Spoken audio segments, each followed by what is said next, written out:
No ar. Estamos de volta aqui no Na Boca da Noite, nas redes sociais, você acompanhando a gente aí, sempre ansioso para saber o que é que vai ser debatido hoje. Estou no Facebook, né? No Facebook aí, Blog do Bessa, no YouTube, Blog do Bessa. E pessoal, como anunciado nos blocos anteriores, a partir de agora a gente vai bater um papo com um cara que é uma figura, né? Uma figura ímpar, na verdade, na política do Vale do Jaguaribe. Me refiro ao vereador Marduque Duarte, sempre com posicionamentos fortes, sempre trazendo pontos de vista que muitas vezes geram polêmica.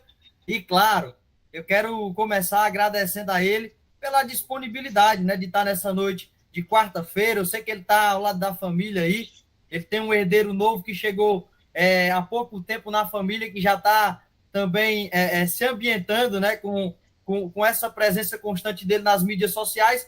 Eu tenho muitas perguntas para fazer para o Marduque, para que a gente possa, aí, no curto espaço de tempo, Marduque, com muita liberdade, falar aquilo que der na telha. Primeiro, boa noite, cara. Obrigado por ter atendido o convite.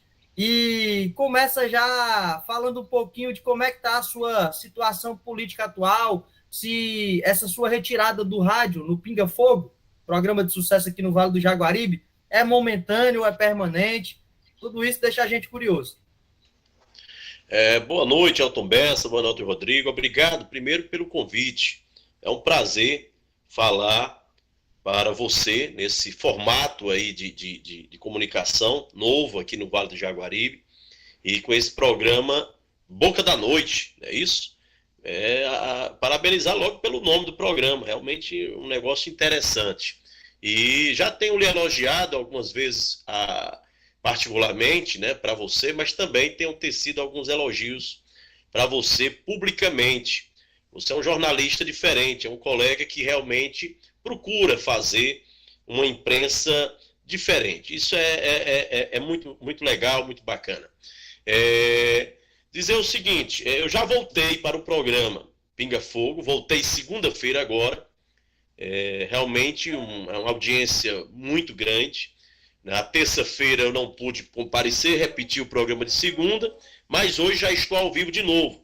Então tinha saído, Elton, em função da questão que jornalistas, comunicadores, radialistas teriam que sair dia 29 de julho, né, para não ficar inelegível. E como eu pensava em ser pré-candidato a deputado estadual, deixei a rádio naquele momento, mas por mudanças aí de pensamento e em conversas com a família e com as pessoas que sempre nos acompanharam, eu preferi voltar com o programa Pinga Fogo e voltamos agora, segunda-feira. Show de bola, tá bem esclarecido.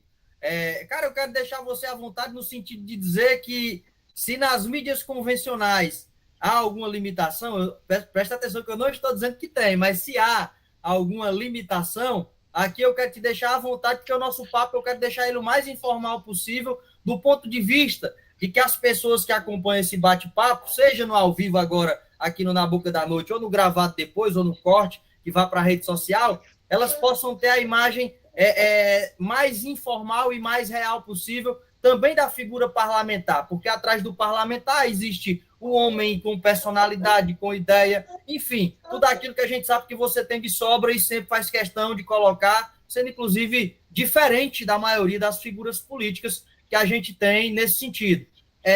Marduque, essa indefinição para a escolha do nome que seria apoiado para a pré-candidatura a deputado estadual, inclusive eu já tenho particularmente conhecimento do nome que você vai apoiar, mas de repente quem está chegando agora, está caindo de paraquedas aqui, eu não sei se é do Limoeiro ou de outra cidade do Vale do Jaguaribe, ainda não sabe da definição. Eu queria que você comentasse quando foi que houve essa definição, qual foi o modo de definir o nome escolhido para o apoio. Hoje você está no MDB, né? Foi para o MDB, e como foi que o partido também recebeu o nome apresentado por vocês para esse projeto? Olha, no primeiro momento, realmente, eu estava pensando em ser pré-candidato a deputado estadual, mas como sou bastante transparente, Elton, e procuro ser verdadeiro, tem um processo que tramitava no STJ, que transitou em julgado, e que, em função desse processo, eu poderia registrar a candidatura e talvez não fosse homologada essa candidatura. Isso aí traria um prejuízo, porque nem seria eu e nem seria alguém que a gente pudesse colocar para disputar essa eleição, sinal uma eleição muito difícil, a gente sabe, deputado estadual, e aí nós correríamos esse risco. Então, achando melhor, conversando com meus irmãos, com minha família, com as pessoas que sempre acompanharam a gente, não são eleitores, são amigos, quem vota na gente são pessoas que gostam do nosso trabalho, né? A gente não tem realmente grupo político, nós temos amigos, né? E isso veio desde o primeiro mandato de Paulo como deputado, que a gente tem esses amigos que sempre estão com a gente nas disputas eleitorais. Então, baseado nisso, a gente... Desculpe, eu peguei Covid e ainda fica essa rebordosa, que é essa tosse que acompanha a gente. Então, assim, eu conversando com os familiares e achei que o nome de Alizete seria um nome muito bom para nós lançarmos. Uma mulher, uma pessoa com experiência, foi vice-prefeita de Limoeiro 2 oportunidades, né? Assumiu como prefeita também, tanto na época de Gilmar como na época do Careca, foi secretária de Ação Social, foi chefe de gabinete, foi secretária de governo, tem um trabalho, um largo serviço prestado à ação social, principalmente às pessoas mais humildes. É uma pessoa, uma mulher corajosa, uma mulher que você sabe, Elton, às vezes pelo meu modo de ser, pelo meu temperamento, pela minha maneira de ser, de falar, sempre da forma como falo, não tem curva, não tem negócio de conversa, eu digo na lata, né? Então, às vezes, a gente é mal compreendido por alguns, cria inimizades com outros, né? E minha irmã não tem briga com ninguém, Elisete não é candidata contra ninguém, ela é pré-candidata a favor de um projeto que realmente traga melhorias para o Vale do Jaguaribe. A gente sabe que desde a saída de Ariosto Holanda como deputado federal e Paulo Duarte, que queiram que não, como deputado estadual, nós ficamos um pouco órfãos. E Limoeiro muito mais órfão. Então o Vale do Jaguaribe precisa ter representantes de verdade, representantes que tenham compromisso com o povo. O que a gente vê e a gente lamenta são candidaturas que ganham eleição em função de dinheiro, de compra de voto e vão embora. E está aí o nosso Vale do Jaguaribe, que podia eleger diversos deputados, nós não temos. Em comparação a outras regiões, como os Inhamuns, né? Ali como Cariri, como a região metropolitana, a gente fica muito aquém, Elber, muito aquém. Então nós não temos realmente essa representatividade. Então foi em comum acordo, nós achamos melhor, nós que eu digo a família, os amigos, e lançamos aí o nome de Alizete Duarte, pré-candidato. E o partido gostou muito, né? Eles tinham apoiado bastante o meu nome, mas você sabe que os partidos precisam de candidaturas mulheres, né? E não pode ter candidatura laranja, tem que ser candidatura para valer, né? Nós vimos o que está acontecendo em diversos municípios pelo Brasil afora, que os partidos colocaram aí candidaturas, né, em tese laranjas, e vereadores perderam mandatos, né? Deputados perderam mandato. Então, é uma candidatura forte, mulher, e que é uma candidatura para valer, que quem sabe pode realmente, depois de ter homologado a sua candidatura e depois que for para a campanha, quem sabe ser deputado estadual e representar o Limoeiro e representar o Vale do Jaguaribe. Muito bem, tem que ter os 30%, bem observado. Senão, a legislação já mostrou que pode ser rigorosa, sim, em muitos casos. Mas já há uma dobradinha definida. Quem é o federal da Elisete? Olha, nós tivemos, até porque a gente foi para o MDB. Você sabe que, como vereador, eu não teria direito a sair do partido, senão correria o risco de perder o mandato, ser expulso.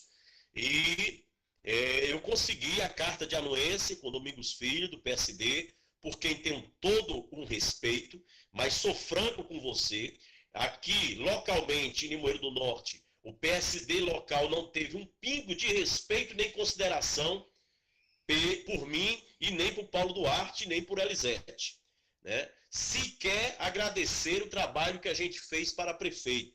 Talvez por achar que é o dono dos votos. Quando você diz PSD, você diz Mazé Maia?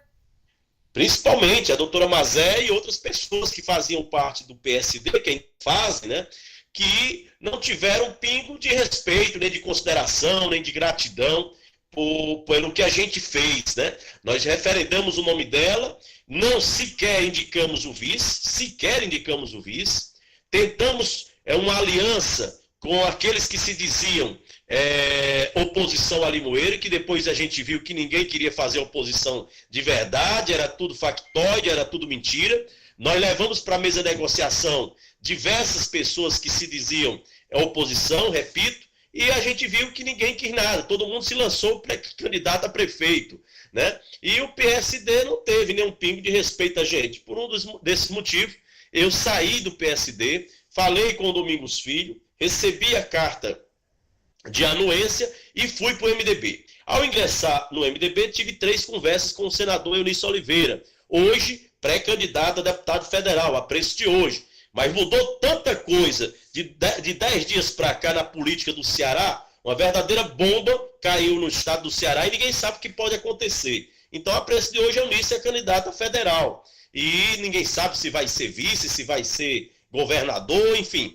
Até agora não está decidido, não houve a convenção do PT e nem houve a convenção do MDB, então tudo pode acontecer. Então, nós tínhamos uma conversa inicial com o Eunício, nós tivemos, melhor dizendo, uma conversa inicial com o Eunício, e era quem a gente poderia somar nessa dobradinha para deputado federal. Mas muita coisa mudou, Elton, de 10 dias para cá. Então vamos ter que voltar a conversar com o senador Eunício. Quando nós conversamos com o senador Eunício, estava todo mundo juntos, né? Os Ferreira Gomes, o Camilo, a Isolda, o PDT, o senador Eunício, todos estavam juntos, mas agora a coisa mudou de figura. Nós vimos aí, estamos assistindo, uns até de forma estarrecidos, essa divisão entre PT e PDT, uma união que vinha desde 2006, né? Então a gente vai voltar a conversar depois da convenção do MDB, que será no dia 4,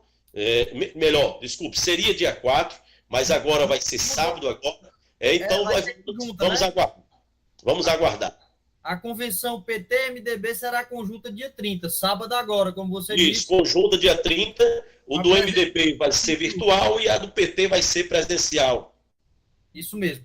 Ô Marduque, eu pego o gancho do que você vinha falando, fica clara aí a sua insatisfação com a forma que o PSD de Limoeiro tratou seu grupo, na verdade, você cita você, a Elisete, o Paulo, que foram para a campanha lá em 2020, obviamente, de apoio à candidata Mazé, que acabou ficando no segundo lugar naquelas eleições, e você falava que, na verdade, na sua fala anterior agora, a oposição não tinha unidade, né? Ela não tinha uma oposição, na verdade, era cada um por si, tanto é que o que você diz é verdade, que foram 8 candidaturas naquela ocasião.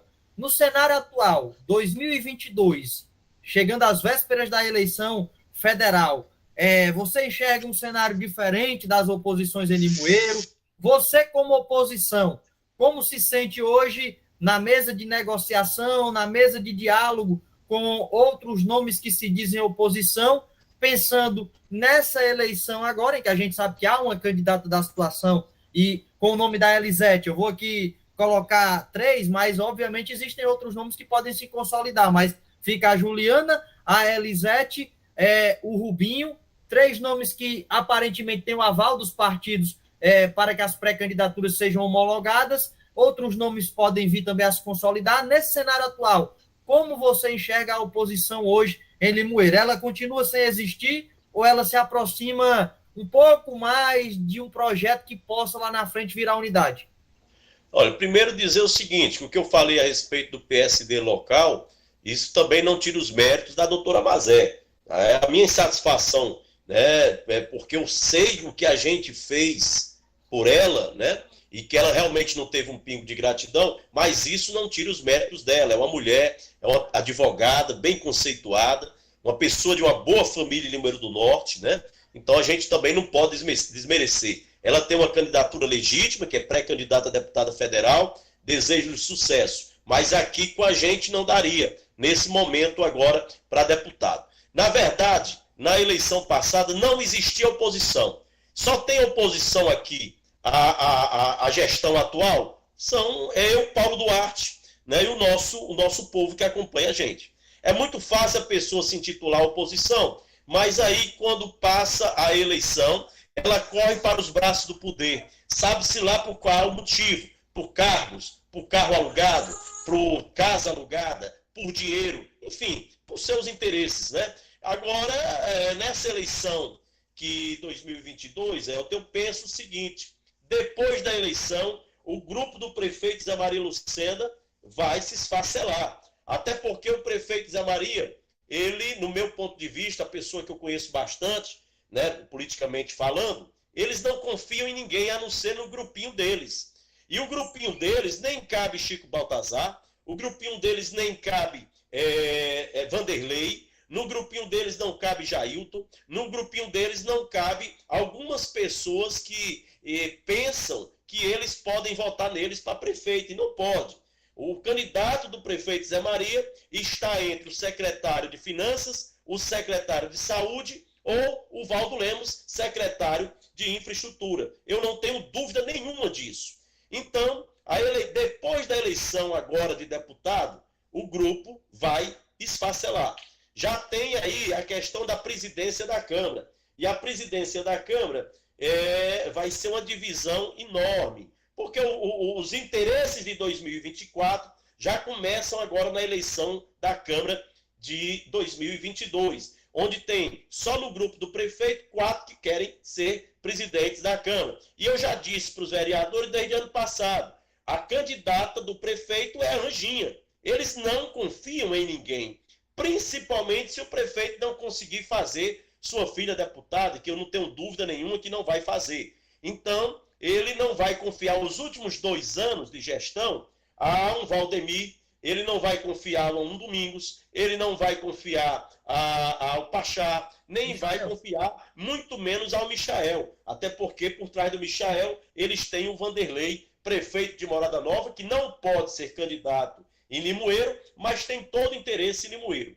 Depois disso, aí vem a campanha de 2024. E nós vamos sentar, obviamente, com aqueles que se intitularem oposição, mas oposição para valer, oposição de conversa fiada, oposição de H, a gente vai ter o nosso candidato em 2024 e vamos ver o que é que o povo vai decidir. Creio que, repito, essa eleição de 2022, ela vai dizer muita coisa para 2024. Muito bem. Ô Marduque, o cenário de 2024, né? Obviamente ainda é muito cedo para estar falando com muitos detalhes, mas o desenho que você traz ele é realista, do ponto de vista de quem consegue enxergar que a política nessa disputa por espaço, quando você tem um grupo grande, a tendência é que sempre tem alguém insatisfeito, e em momentos como esses, né, de tensão, onde você traz aí as colocações, existe as possibilidades de rompimento, mas a pergunta que eu quero fazer é sempre com foco na oposição, porque hoje você faz parte dessa oposição, você se coloca claramente desde muito tempo como oposição, desde que Paulo Duarte se tornou ex-prefeito de Limoeiro, mas claramente é a oposição. Quem tem mais condições de absorver os despojos de um possível rompimento desse grupo, do grupão que hoje está na frente? Você fala do interesse do Vanderlei vir para cá, né? Você fala de possíveis cenários. O trabalho, no momento, para a oposição, a melhor estratégia é pensar em como absorver, ou esse grupo que sai de lá já sai também organizado, pensando em um projeto próprio de poder? Já vai para o campo mais que foge um pouquinho da sua personificação política, entra mais no campo de análise, na verdade, né? Olha, eu vejo o seguinte, eu vejo que realmente muitos têm interesse lá na frente, em 2024, poucos têm chance, pouquíssimos têm chance, e vai depender, para você ter uma ideia, eu vou abrir um parênteses antes disso. Eu conversei com 3 vereadores da base semana passada.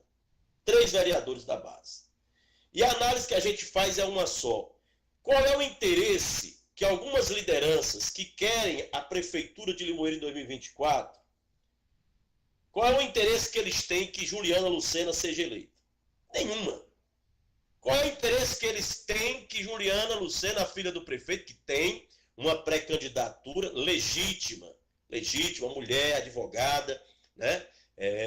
Tem uma história política dos pais, o pai prefeito, a mãe prefeita, né? Não pode desmerecer candidatura nenhuma. Mas alguns blocos que estão aí, políticos, não tem interesse nenhum que ela vá para frente. Até porque se ela não ganhar a eleição, e repito, creio que ela passe longe, principalmente por conta desse racha do PDT com o PT, quem faria 6 só faz 5 deputados, quem faria 5 só faz 4, e vai depender da candidatura do governador. Uma candidatura forte puxa todo mundo para cima, uma candidatura fraca puxa todo mundo para baixo. Então, assim, vai depender muito. Então, as pessoas, alguns grupos aí, os vereadores sabem disso, tem vereador aí que vai cruzar o braço. Tá? Tem liderança política que na frente, dando uma entrevista, vai colocar o nome da filha do prefeito lá em cima e por trás cruza os braços. E eu estou vendo isso acontecer. Eu vejo pouquíssimos vereadores engajados. O que eu vejo lá no dia a dia da Câmara é vereadores se sentindo subestimados, vereadores que dizem que não tem, fazia 2 meses, 3 meses que não falava com o prefeito, e dizem isso abertamente para a gente. O que a gente vê é uma revolta total, né? E pode mudar, não sei, eleição muda tudo, mas os interesses por trás são outros. Eu, para não fugir da sua pergunta, e já fechando aqui o parênteses, a gente tem conversado bastante com Dilmara e com Dilmar. Tenho conversado com Vanderlei, tenho conversado com outras lideranças, que não vou declinar o nome agora, mas sempre com uma conversa respeitosa, uma conversa analisando 2024. Eu disse até para o Dilmar, você cometeu um erro.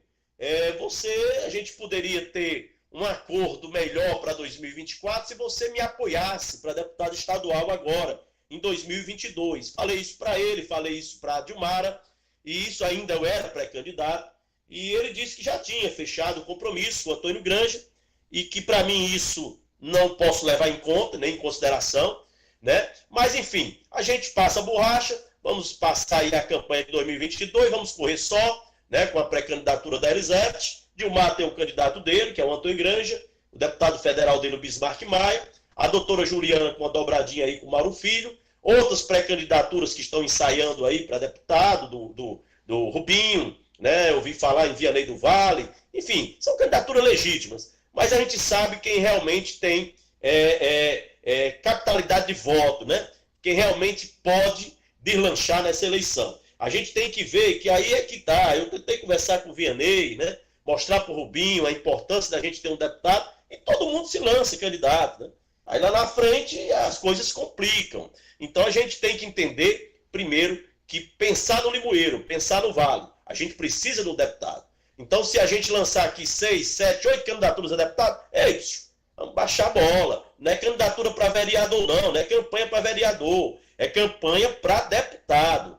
E a gente tem uma candidatura forte, até pela história que Paulo tem. Paulo foi deputado 6 vezes, né? 4 de forma direta, 2 de forma indireta, e Paulo sempre foi muito bem votado da região jaguaribana, né? Ele enfrenta um problema de saúde, mas está em contato aí com as lideranças, e a gente está aí com uma possibilidade boa, né, de termos aí 15 mil votos, 20 mil votos, e se não ganharmos a eleição, ficarmos aí numa suplência, de primeira suplência, segunda suplência, né? E lá um dia assumir a Assembleia. Mas, claro, vamos entrar com a candidatura para ganhar. E os partidos, né? Esses blocos aí que se intitularem e mostrarem que realmente serão oposição, lá na frente a gente senta na mesa de negociação. Ô, Marduca, eu não posso perder por nada a chance de lhe perguntar uma coisa que roda de conversa em tudo que é mesa de bar, em tudo que é discussão política, mas que, na verdade mesmo, eu nunca ouvi ninguém, nem do seu grupo, nem do grupo do Dilmar falar, que é essa questão de existir um comentário de que Dilmar teria afirmado certa vez de que jamais se juntaria com o grupo dos Duarte novamente por alguns arranhões de disputas passadas. Isso é fato ou é boato? O Dilmar chegou a conversar sobre isso alguma vez com você? Ou você acha que isso é uma fala para tentar atrapalhar essa união? Não, a questão é que eles morrem de medo, fica tudo doido quando fala em união de Dilmar com Paulo. Fica tudo doido, né? Então, tudo quem? A posição, a situação, né? Quem está na situação. Então, isso aí a gente não leva em consideração. Quando eu vejo hoje o PT apoiando a filha do prefeito e a filha do prefeito no PT, então, meu irmão, tudo é possível, né? Tudo é possível. Eu fico besta, não sei se eu dou gargalhada de certas coisas. Então, essa questão do Dilma eu nunca ouvi dele, né? Nós somos parentes, apoiamos Dilma, né? E ele sabe, desculpe, o grande apoio que a gente deu para ele chegar a prefeito de Ribeirão de Novo. Dilma tinha perdido 3 eleições antes da gente apoiá-lo e lançar Elisete Duarte na vice, né? Então, se ele era tão forte, por que ele não ganhou? E a gente ganhava. Nós ganhamos com Careca, nós ganhamos com Ademar e depois ganhamos com Dilma. Nós nunca perdemos. Depois, não. Nós perdemos para quem? Para quem a gente esperava que a gente ficasse unido. Perdemos para Dilma e depois ele lançou o Maílson, depois da reeleição, e nós ganhamos do Maílson, né? Contra a máquina, contra todos os vereadores, contra o governo do Estado. Enfim, o povo quando quer, o povo é sábio. Então eu nunca ouvi isso. O que eu vejo é isso, fica roendo, sabe, Elton Bessa? O pessoal com a dor de cotovelo medonha, e a gente não vai entrar nessas pegadinhas, né? Eu me dou muito bem com Dilmara, me dou muito bem com Dilmar, né? E vamos ver o que é que vai acontecer. E lamento, repito, ele não está dando esse apoio que a Juliana Lucena e o prefeito simplesmente deram um chute neles. Olha, veja, o que eu falei anteriormente, como eles só têm um grupinho e desse grupinho eles não abrem mão. Como é que você, Elton Bessa, é prefeito da cidade, vai lançar sua filha, deputada estadual, e você briga com o líder que ajudou você a ser prefeito 2 vezes? Isso é inadmissível. Isso aí é mostrar que não confia em ninguém. Não confia em ninguém. Então, como é que eles deram um chute em Dilma em plena eleição de deputado estadual? É de se assustar, né? Como esse grupo que comanda a prefeitura não confia em ninguém. Mas aí mostra muito bem como é que eles trabalham. Eles dispensaram o voto que Dilma poderia dar para a filha dele e ainda mudaram a fechadura do gabinete, né? E isso aí é um absurdo. Mas, enfim, é dessa forma. Vamos continuar aí nas conversas, principalmente. Agora não. A gente volta a conversar com essas lideranças. Muito bem. Ô, Marduco, eu vou fazer só mais uma última pergunta. Claro que a gente tinha muita coisa para conversar, mas na boca da noite tem outras pautas. E, enfim, já te agradecendo pela atenção toda, mas a última pergunta ela é relacionada a uma resposta sua aqui hoje, quando você falou que a Anjinha era a candidata do prefeito para a presidência da Câmara. E aí eu confesso para você que fui pego de surpresa, porque hoje, inclusive noticiei na TV Jaguar, meio de comunicação pelo qual a gente está diariamente também trazendo informações, porque recebi essa informação da própria Anjinha, de que ela não tinha intenção nenhuma de ser presidente da Câmara, e a notícia ela dá mais ou menos esse contexto, de que a Anjinha estaria retirando o time de campo e restariam 3 nomes. É a minha pergunta para você, claro que você não tem bola de cristal e nem pode definir por eles, né? É uma questão interna deles, não cabe a você, você simplesmente está dando a sua opinião do que acha que deve acontecer. Mas a pergunta que eu faço para você é a seguinte: se a Anjinha não for o nome escolhido, você vai ficar surpreso? E a segunda, qual dos outros nomes que aí estão, no caso de não ter uma influência direta da Casa Verde, de não ter uma Anjinha na disputa, tem um favoritismo nessa briga pela presidência tão cobiçada? Se quiser declarar, pode declarar também. Eu não trabalho com plano B. Eu tenho certeza que é a Anjinha. Mas é justamente pela insatisfação dos vereadores que ela baixou aí o tom, né? Mas eles só confiam neles, eles não confiam em outro. A candidatura dela é que eles querem para presidente da Câmara, né? Então não existe essa que não quer, por isso porque tem gente que não gosta de mim. Porque eu não gosto de hipocrisia. Quem é que não quer ser presidente da Assembleia? Onde é que a Anjinha não quer? A Anjinha fez tudo para ser presidente da Assembleia. Deram um traço em Chico Baltazar. Chico Baltazar caiu do cavalo no dia da eleição. Veja como eles tinham um compromisso de eleger Chico Baltazar. E elegeram quem? Anjinha. Levaram os vereadores para a praia. Quando chegaram, houve uma briga na Câmara. A briga mesmo, não é briguinha não, briga grande. E inventaram uma briga entre Arivan e o prefeito Zé Maria. Deram o traço em Chico Baltazar e elegeram quem? Anjinha. Eu não tenho nem dúvida. Eu não tenho nem dúvida. E eu vou estar lá, viu? que eles disseram que eu não vou perder o mandato, mas aí o seguinte, eles diziam que eu não podia ser candidato a vereador. Depois diziam que eu não ia eleito. Depois diziam que eu ia eleito, mas não ia diplomado. Depois que eu não tomava posse. Depois que eu só durava 3 meses. E depois 6 meses e agora me tiraram do mandato.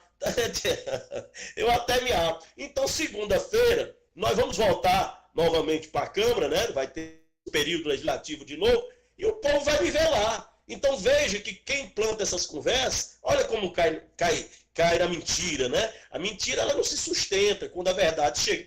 Segunda-feira, estou lá de novo para a sessão de início. Na quinta, estou lá de novo para a sessão realmente valendo. Então, se eu estiver lá, né, eu já conversei com 2, com o Michael e conversei com o Valdemir Bessa, tá? E vamos ver o que é que acontece, né? Eu sou um pouco experiente, né, porque já participei de diversas eleições de presidente, quase leva um traço também na minha, né? A minha sessão, quando eu era presidente, tinha um compromisso de votar comigo e uma candidata se manifestou, não tenho dúvida nenhuma, principalmente se a candidatura, que eu tenho certeza que não vai para canto nenhum, da Juliana Lucena naufragar. Aí eles não confiam realmente em ninguém, e aí vocês vão ver o que é bom para tosse esses últimos 2 anos, 23 e 24. Pois é, eu nem precisei perguntar da manutenção na permanência do mandato lá na Câmara, que o Marduco já fechou respondendo, que segunda-feira vai estar lá, que quinta-feira vai estar lá, já... Inspirador. Por sinal, eu vou dizer aqui de primeira mão para você, né? Eu não canto vitória antes do tempo. E também não me satisfaço com a derrota de ninguém. Quando Heraldo, quando Eliezer, quando Barão e outros disseram para mim que não iriam ser candidatos, né? E o Heraldo teve o registro de candidatura cassado, conseguiu reverter no tribunal. Eu me solidarizei com todos, porque eu tenho certeza que ninguém está ali na presidência, ninguém que passou antes de mim ou depois de mim roubou 1 centavo da Câmara. Nem Eliezer, nem Mauro Costa, nem Raimundo Valdir, nem Heraldo, nem Genesiano. Agora, é muito difícil ser presidente da Câmara e não ter as contas desaprovadas. Por quê? Por atecnias. Você procura um conselheiro do TCE, ele diz uma coisa, o outro diz outra. Você faz daquela forma que foi aconselhado, de repente suas contas vêm desaprovadas. E eu sofri isso na pele. Uma licitação minha sumiu da Câmara, sumiu da Câmara. E eu fiz a licitação, obviamente, ninguém pode deixar de fazer licitação. E por conta dessa, entre aspas, falta de licitação, até hoje eu sofro as consequências. 2012 eu fui com liminar, 2016 fui eleito, não consegui eliminar, fiquei de fora do mandato legítimo, eleito pelo povo sem gastar 1 centavo. Agora, novamente, vem essa perseguição toda. Vou eleito e aí lá vem tudo de novo, né? Mas para desespero, que a negada pira. Esse povo pira. Estou lá de volta, segunda-feira com o meu discurso e além da queda, o coice. Porque além de eu ter sido vereador eleito e estar na Câmara, para desespero deles, eu tenho hoje o programa de maior audiência do interior do estado do Ceará, que é o programa Pinga Fogo. Aí, meu irmão, é para quem não gosta, fica doido mesmo. Sabe? Fica tudo... Eu faço até me abrir, porque realmente, além da queda, é o coice, Elton Bessa. Pois é, ô Marduco, cara, quero primeiro agradecer demais a sua disponibilidade, a forma sempre muito direta, né, nas respostas das perguntas aqui no Na Boca da Noite. Você sabe que quando a gente imaginou estar fazendo esse tipo de programa aqui, que com certeza vai sendo melhorado a cada dia, porque a gente vai aprendendo a manejar melhor a rede social, vai aprendendo melhor a interagir com o público. Eu lembrei logo do seu nome. Por quê, Marduco? Se ele é oposição, se hoje você trabalha numa empresa que de repente passa a impressão de que tem uma proximidade maior com o grupo da situação e tal, por prestar algum serviço, enfim. Mas eu lembrei de você, Marduco, confesso por quê? Porque é bom conversar com quem tem o que dizer, e é bom conversar com quem gera no telespectador que está do outro lado, no internauta que está do outro lado, o interesse de ver.